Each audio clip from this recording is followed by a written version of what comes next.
Here's where we are in the governance series, phase one, seeing the system as letters 1 to 12. That's complete. We are currently in phase two, designing the system, which is composed of letters 13 to 30. We completed stage one, entering design, which has letters 13A and 13B. And we completed stage two, stabilizing the core, letters 14 to 17. We are in stage three, seeing clearly, letters 18 to 20. We just completed letter 18A when the system cannot see what it holds. We are in letter 18B, when the numbers are accurate and the picture is still incomplete. Letters 18B and 18C belong together. 18B names the condition and how it appears. 18C addresses why it persists and what governance can design to close it. Both are needed to see this terrain clearly. Letter 18A addressed what happens when the reporting system was never designed to show what is actually happening. The data was absent. The design gap was in the decision about which numbers to collect. 18B begins in a different place. The data is present. The reports are being generated. The numbers are accurate. And something consequential is still not being seen. That is a different condition. And it requires a different design response.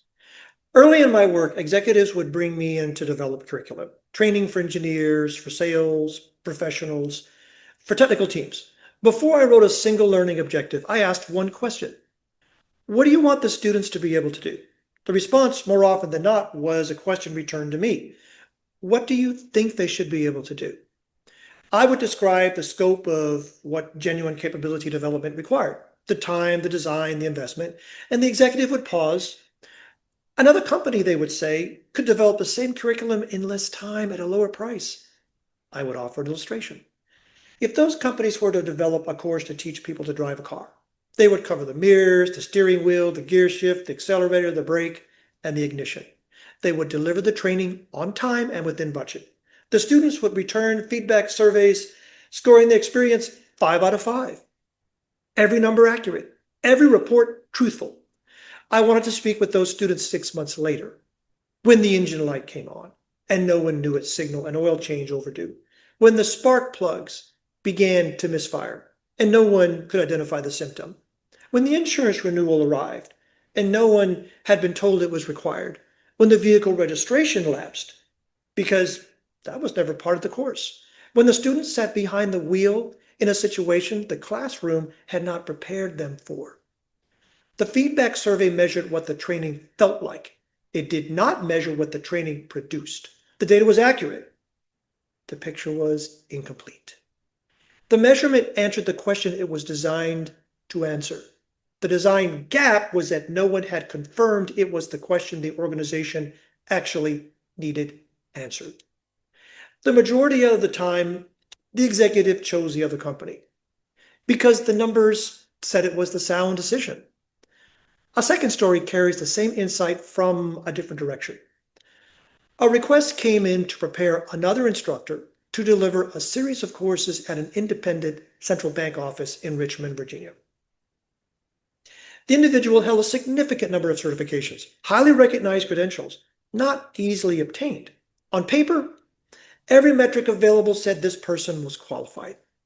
We met the Sunday before the week-long engagement to prepare. At some point in that conversation, he asked whether I held any certifications. I did not. I had passed the required assessments to teach the courses. That was the extent of it. His response was direct. Why are you training me if I'm the one with the certifications? You don't have any. Monday morning arrived. He did not. I taught the first 2 chapters. He arrived later and took over from where I had left off. After lunch, the education coordinator informed me that the students did not want the other instructor. They wanted me. I let him know it would serve him well to audit the remaining sessions. He left. The certifications measured knowledge acquisition, examination performance, credential attainment. Every number associated with his qualifications was accurate. What the certifications did not measure, the ability to transfer understanding to another person in a room in real time in a way that produces capability rather than delivers information. The proxy was accurate. The outcome was not visible in the credential. The students experienced the difference before noon on the first day. The measurement system had not been designed to capture what they experienced. These two stories carry the same governance insight. In both cases, the numbers were real. In both cases, the reports were truthful. In both cases, the measurement answered the question it was designed to answer. The design gap was the same in both. The question the measurement system was designed to answer was not the question the organization actually needed answered. Metric distortion. The organization can see the numbers, and the numbers are accurate. The design gap is that the numbers are measuring a proxy rather than the outcome governance is designed to produce. They're measuring activity rather than outcome. They're not measuring what the organization actually needs to know. They are measuring something other than what the organization exists to deliver. And because the numbers are accurate, they create the appearance of a complete picture when what they are providing is an incomplete picture of what matters. The governing challenge is not whether to trust the numbers. The numbers can be trusted entirely. The governance challenge is whether the numbers are measuring what actually needs to be measured. That is the design question, not a data question. The distinction between metric distortion and the visibility gap in letter 18a is precise and worth holding. In the visibility gap, the data is absent. The system was never designed to capture it. In metric distortion, the data is present and accurate. The gap is that it is answering a question the organization never confirmed was the question it needed answered. One audit question separates them. Is the information I need absent from my reports, or is it present but not surfacing what the organization actually needs to know? The first points to a signal integrity gap. The second points to metric distortion. Both are governance designed as conditions. Neither announces itself clearly. Metric distortion does not appear the same way in every organization. It arrives differently depending on where a leader is standing and what the measurement system around them was designed to show. Three additional expressions are worth naming briefly. Enough to recognize the terrain, not enough to require a full story each. Those stories belong to letter 18C. The aperture expression. Each executive receives an accurate signal within their own domain. The financial signal is real, the operational signal is real, the market signal is real. No single aperture is fabricated. The gap is the absence of a governing signal, one designed to integrate what each aperture shows individually into what the organization needs to know collectively. When each signal looks complete from where it is being read, the absence of the integrated picture is invisible to everyone.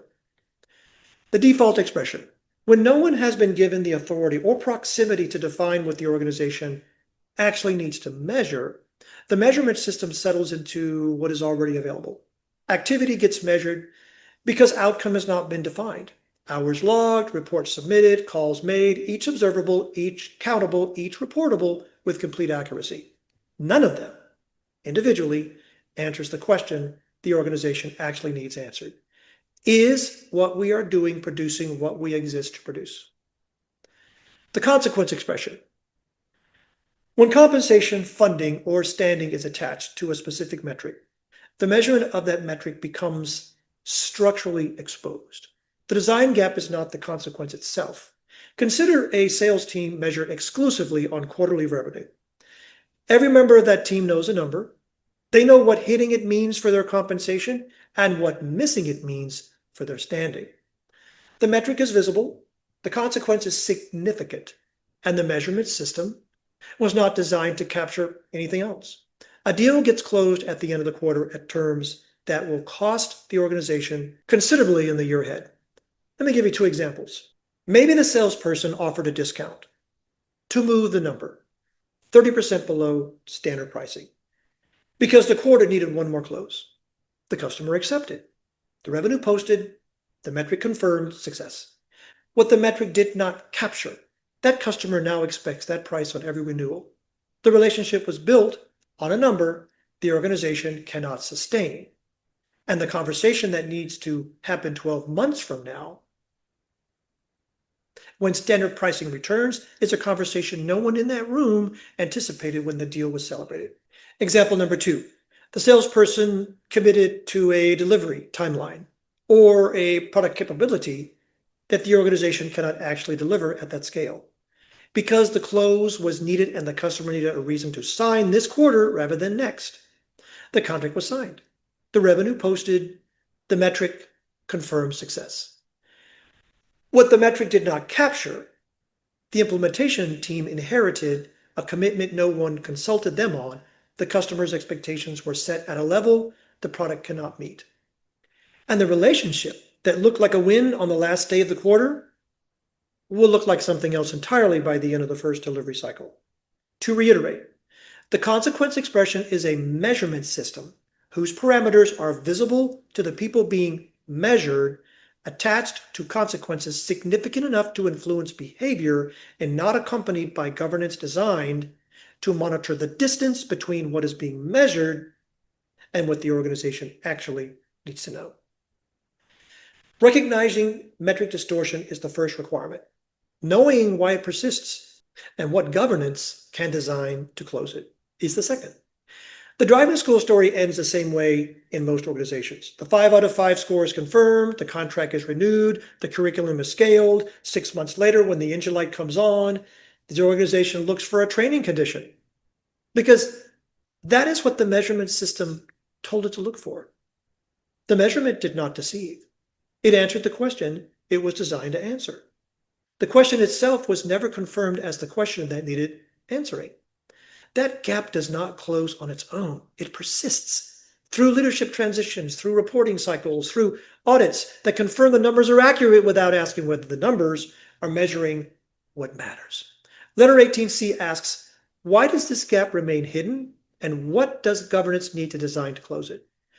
The pattern addressed in this letter, metric distortion, which resolves to governing signal definition. The next letter is 18C, when the data exists and the organization cannot act. Thank you.